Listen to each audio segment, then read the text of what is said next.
Hi, I'm Dr. Andi from Museum Victoria. I'm glad you could join me for another episode of Meet Me at the Museum. We're here at ScienceWorks. But before we start, here's a quiz for you. What am I? I'm a bit of a dust collector. My engine noise immediately puts newborn babies to sleep. My demonstration models often involve holding up bowling balls and keeping up beach balls. Yes, you guessed it. I am the vacuum cleaner. Do you know, the humming sound really does put babies to sleep. The reason is that the humming sound mimics the swooshing sound in the womb. Welcome to House Secrets and welcome to the secret past life of the vacuum cleaner. In the era of the Industrial Revolution, our cities and homes must have become very sooty. So it's not surprising this heralded the era of carpet sweepers and mechanically operated vacuum cleaners. But by the 20th century, with the advent of electricity and ingenuity, this meant vacuum cleaners had arrived. Here's a 1920s Hoover Jr. On the inscription it says, by appointment of the late King George VI, manufacture of electric suction sweepers. And the famous Hoover constellation. It looked like Saturn and it glided on its exhaust air almost like a hovercraft. Forget the Charles and Di mug. Forget the Kate and Will tea towel. Forget the commemorative coin, because we can have a commemorative vacuum cleaner. This Aqua Pinoc Compact was made in honour of the Melbourne 1956 Olympic Games, and they only made 100.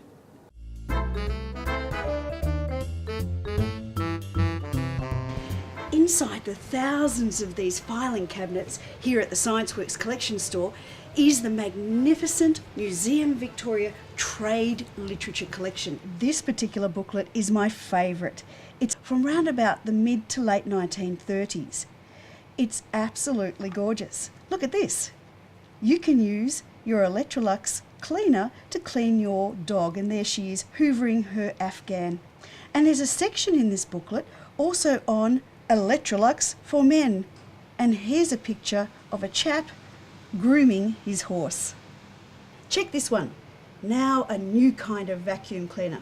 And check this marketing from the 1970s. This lovely orange-yellow James Bond lady pointing her vacuum cleaner at you. Before we dissect a vacuum cleaner, we have to dissect dust. Now, in order to do that, we need either a microscope or we could magically shrink down to this size and go inside a vacuum cleaner hose. And luckily, here at ScienceWorks, they've done just that. A small proportion of dust has dirt and grit from outside, pollen from plants, tiny fibres from your clothes, animal hair, human hair, animal dandruff, insect parts, and daily grind. Whilst the exact composition of dust does depend on where you live, an overwhelming 75% to 90% of dust is actually dead human skin cells. We humans slough off millions of cells a day. Oh, I really must exfoliate.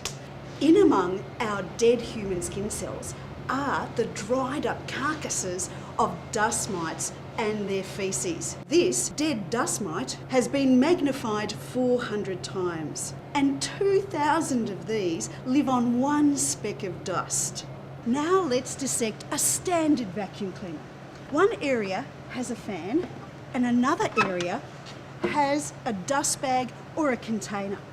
The fan creates a pressure difference, and so air is sucked into the bag area along with the dust. Well, let's go back to the late 1970s, early 1980s to this guy in the shirt. James Dyson was frustrated with ordinary vacuum cleaners that lose their suction because the dust clogs the bag and blocks the airflow.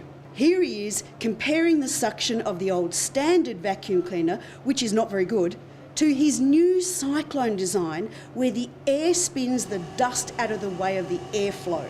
The result? No loss of suction. It's a success.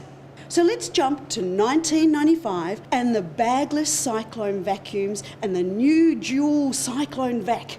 They had become the best-selling vacuum cleaner on the UK market. I must seem like a vacuum cleaner salesman, but trust me, I am a curator. On the market, there are a whole lot of different types of vacuum cleaners, including robotic ones. But whatever you use, spend a moment and reflect on the secret past life of your vacuum cleaner.